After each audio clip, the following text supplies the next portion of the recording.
What's up guys, welcome back to Team Neutralix. I'm TrippedUp from the TrippedUp channel, and today we're going to be counting down the top 10 best legends in Brawlhalla history.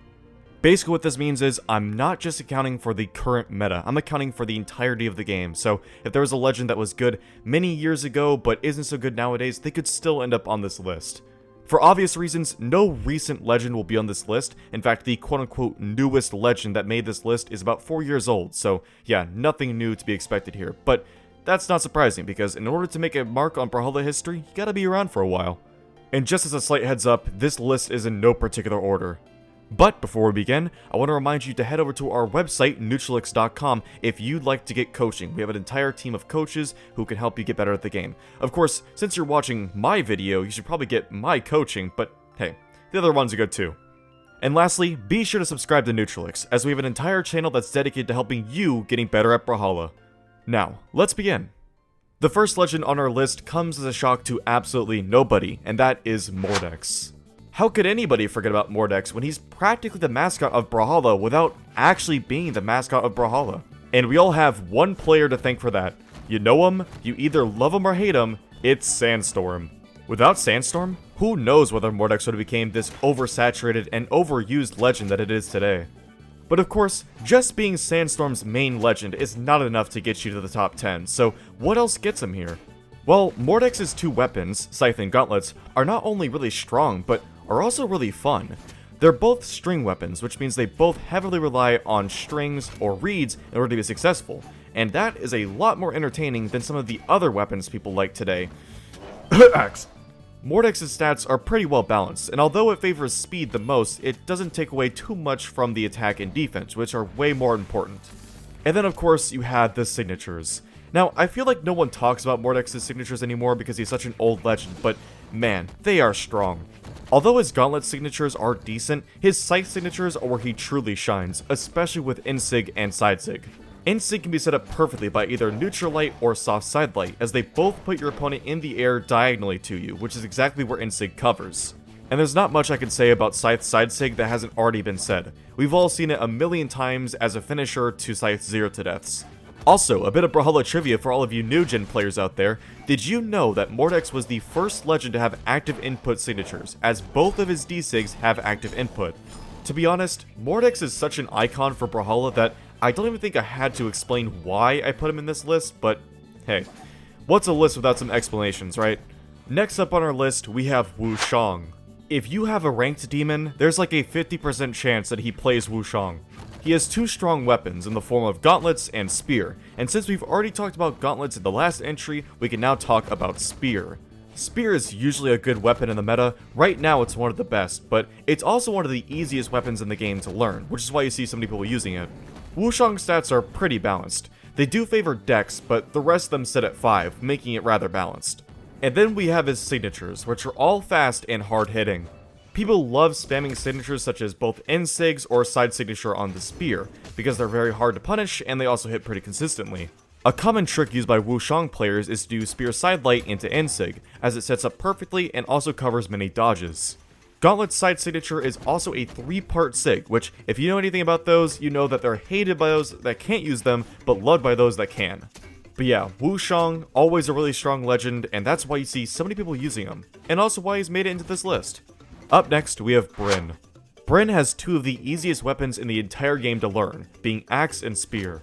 These weapons are not only good and easy in 1v1s, but also in 2v2s, maybe even more so than 1v1s, which is probably why you see Brynn so much in 2v2 comps. She's got pretty even stats, which I feel like I've said that a lot already, probably because I have, but I guess that's just the hallmark of a good legend. But then we get to her signatures, and man, they are pretty strong. They all have rather large hitboxes and do a pretty good amount of force too. Her best signatures definitely come from her Spear. You've got Insig, which comes out pretty quick, not to mention how early it can kill, especially if used in the air with a gravity cancel. Then you have Sidesig, which is pretty much the same thing as Insig, just used to the side. And then you have D-Sig, which covers an incredible amount of area, not to mention that it hits stacked, so if someone's on top of you, it's a great tool to get them off of you. Overall, Brynn is not only strong, but really easy to use, which is why you see so many beginner players using her. Plus, her presence in 2v2s cannot be overlooked, and that's why she finds herself in this list. Coming up next on our list is Asuri. It cannot be overstated how scary this legend is to fight. All the Asuri players I know are some of the biggest tryhards I've ever seen. Her weapons are sword and guitars, which are both pretty easy to learn, especially sword, which I believe to be the easiest weapon in Brawlhalla to learn. That's not even mentioning how deadly of a combination these two weapons are. If you want to build damage, just grab guitars, because they can shred through stocks as long as you can hit your reads. And once it's time to confirm the kill, just grab sword and delay recovery. Asuri's stats are, once again, pretty well balanced, although I'll say less so than the rest of the legends on this list so far, because her attack stats are the lowest out of the rest. That does knock her down a peg or two, but not too much. And then we have her signatures, which are really good at getting early kills, especially both of her neutral signatures, which spike at an incredible angle. Of course, I can't neglect her side sig on sword either, which is a really fast moving sig and has a lot of force to it too. And then you have her side and down signatures on guitars, which are virtually the same thing but are used for different situations. If you have someone dodging away from you, use side sig. If you have someone dodging into you, use down sig. All in all, Asuri is a really strong legend that could not have gone unmentioned in this list. Up next, we have Rayman. Okay, I can see some of you rolling your eyes already, but just stick with me here. If you tally up all the times that Rayman was used in a major by a top level player, it's too many. Just way too many for a character that is literally a crossover. So, why does he get used so much? I could talk about the fact that he's got two strong and versatile weapons, being axe and gauntlets, or I could talk about the fact that he's got really well balanced stats, but I don't think I'll talk about either of those. No, instead, I want to talk about his signatures. Rayman has some of the cheesiest signatures in this entire game. Every single one of them is just really dumb. For example, you have Axe Side Sig, which can cover the entire stage really quickly. On top of that, it has some really strange physics that make it to where if you use it with a platform or a gravity cancel, it's almost unavoidable. Then you have Gauntlet Side Sig, which can literally travel through the stage if you wind it up long enough. And if you don't think that's a viable strategy, it was used by Wes, who placed second at this year's mid-season's championship. But my least favorite of his signatures, and therefore the most broken, have to be both of his down signatures, just because of how good they are at edgeguarding, especially Axe Down Sig with its speed and its range. Yeah, I really hate Rayman, but there's just no denying that he's one of the best legends of all time, and that really pains me to say. Coming up next, we have Hattori. I can definitely see some people disagreeing with this one, and that's completely fair. In fact, I almost replaced her with Val, who's the honorable mention of this entire list, but there's a few things that give Hattori the edge. The main reason for putting her on the list is because she is the easiest legend to learn in the game, at least in my opinion. Spear and sword are two of the easiest and most straightforward weapons in the entire game, not to mention very quick and also really strong in most metas. Her signatures are also really straightforward, and while not all of them are good, both of her insigs are killer. Literally.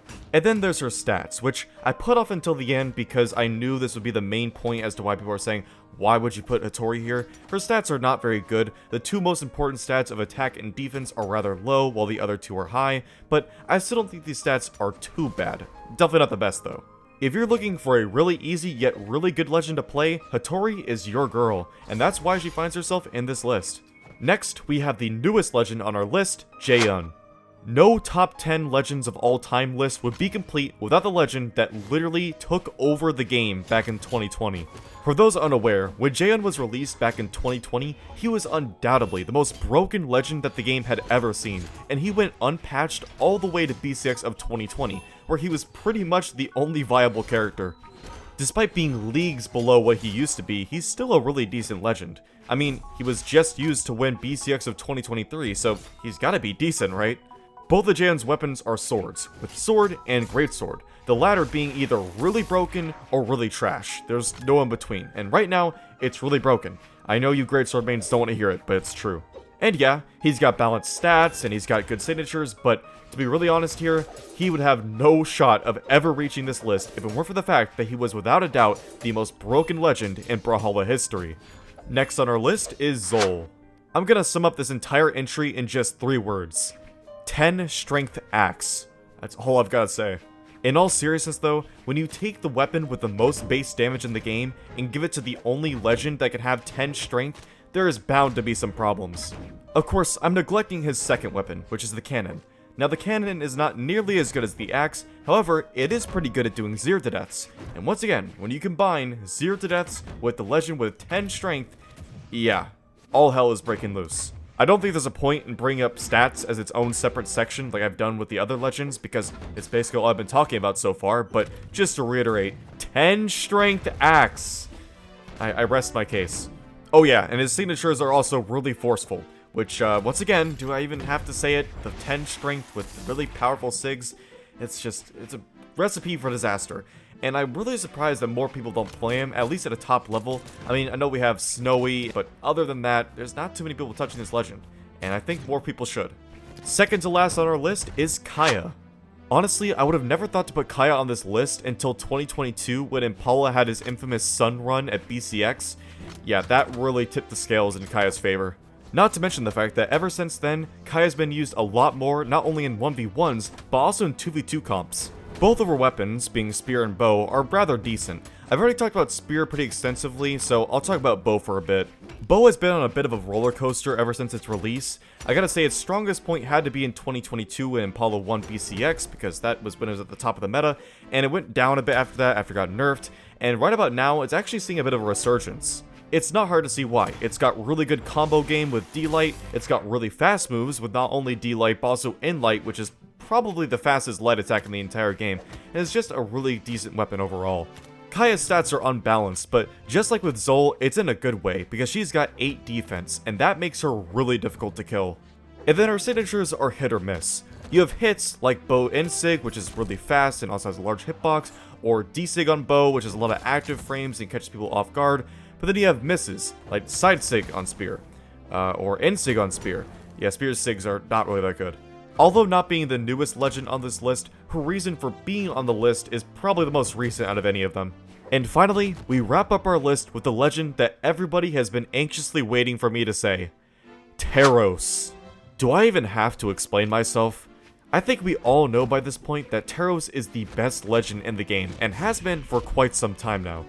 But if you're somehow not convinced by the tidal wave of Teros players recently, or the fact that the undeniable best player in the entire world kinda plays Teros, or his weapons, or his stats, or his signatures, or just anything about Teros, take a look at this background gameplay.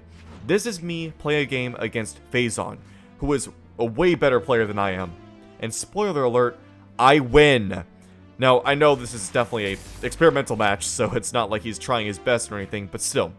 A legend that I have barely any levels on. I'm winning a fresh stock against Phazon. That speaks volumes to how broken the legend is. So yeah guys, that concludes our top 10 list of the best legends in Brawlhalla history. Is there any legend you think should have been on the list that I missed? Make sure to comment down below. But anyways, I've been TrippedUp, and I'll see you all next time.